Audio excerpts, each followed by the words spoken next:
The July sun baked the asphalt as my wife and I set out folding chairs on the driveway, setting up for what we thought would be a normal block barbecue. The air smelled like charcoal and cut grass. Kids were shrieking with water balloons, and for a moment the cul-de-sac looked like a magazine ad for suburban happiness. I'd been in this neighborhood 2 years and was finally starting to feel like we belonged. Then she arrived. A woman in a tailored navy blazer walked up like she was hosting the party instead of crashing it. Clipboard clutched against her chest. She had the kind of posture you see on corporate lawyers, not suburban moms. She smiled at my neighbors first, shaking hands, giving out warm hellos, then turned her gaze on me. Her voice carried across the driveway like an intercom system. "Mr. Harris, we'll need you to take down that tent. It violates HOA setback regulations." I laughed because there is no HOA here. We confirmed that before buying the house. No dues, no board meetings, no one dictating the color of my shutters. "Lady, you're in the wrong neighborhood," I said, still holding a spatula. "We don't have an HOA. Her smile didn't flicker. "We do now. And as the newly elected president, I'll need your full cooperation." She held up papers stamped with official-looking seals. My friends chuckled nervously, thinking she was drunk or crazy. I should have brushed her off. But then she rattled off my wife's name, my employer, even the fact that I flew to Denver on the second Tuesday of every month. My hands went cold. That was information I hadn't shared with anyone here. Not even casual neighbors knew my travel schedule. She flipped through pages like she was reading my file. "You'll also want to address your deck extension permits before the next inspection." My stomach tightened. I'd filed those permits a week ago. Only county staff and my contractor should have known. The party atmosphere shriveled. My wife whispered, "How does she know that?" The stranger, her name she finally announced, was Linda Mason, just kept smiling, as if she'd been rehearsing this scene for months. I told her to leave.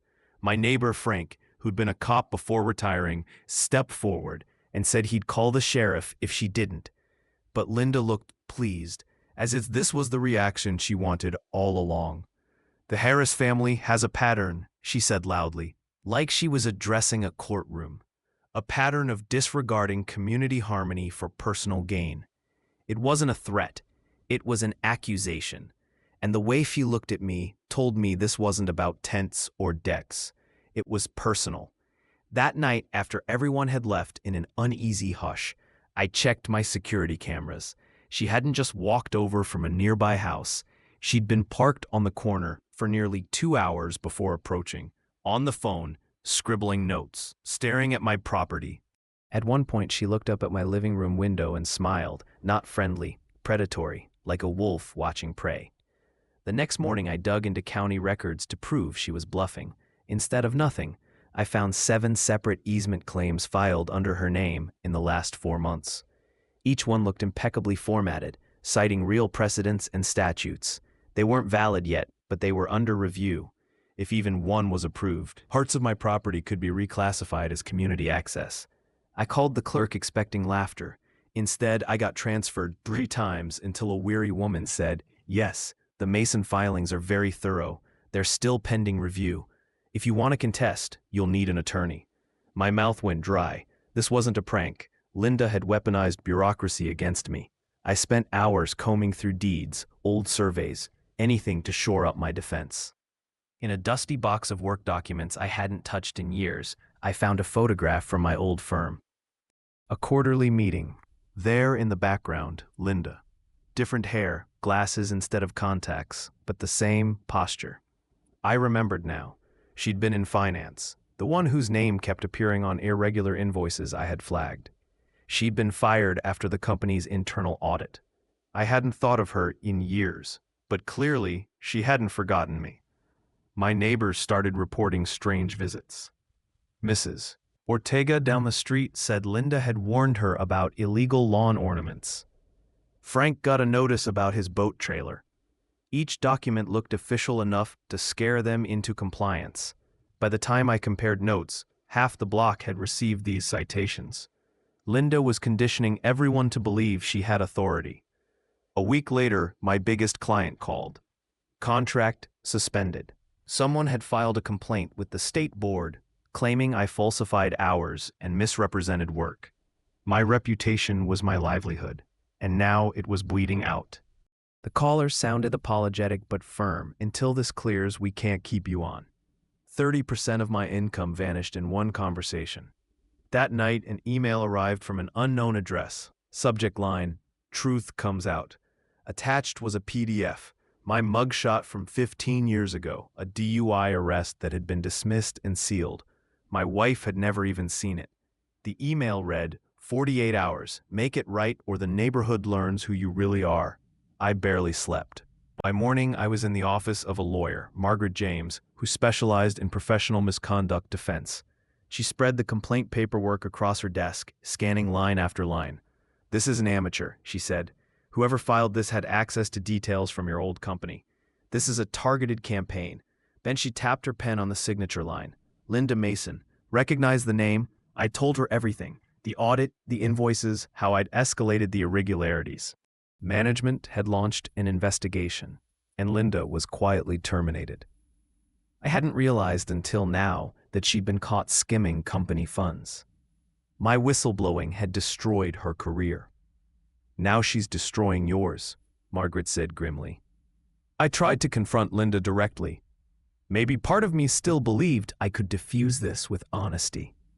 I showed up at her rental house. Her sister answered the door, startled. Then Linda appeared behind her. For a second, her expression softened, almost curious. I told her I knew who she was, that I hadn't meant to ruin her life back then, that I'd only done what was right. I even offered to help her find work, to write a reference for the skills she had. Her eyes burned. "You think you can absolve yourself with pity? You put me in a cage. You think mercy from you means anything?" She was shaking now, shouting, her sister trying to calm her. "And I will." The following days were hell. Someone loosened bolts on my dock railing. My kayak lines were cut. Every security camera I'd installed was spray-painted black in the middle of the night. My neighbor Frank's tires were slashed with a note under his wiper. "Mind your business." Mrs. Ortega found her rose garden destroyed with bleach poured into the soil. It was no longer harassment. It was terror. We rallied in Frank's garage. Neighbors brought folders, photos, copies of violation letters. We built a timeline, evidence board, call tree. For the first time, we were united. But Linda anticipated this too. At the emergency community meeting, she arrived dressed like a corporate executive, complete with charts about property values and photographs of supposed violations.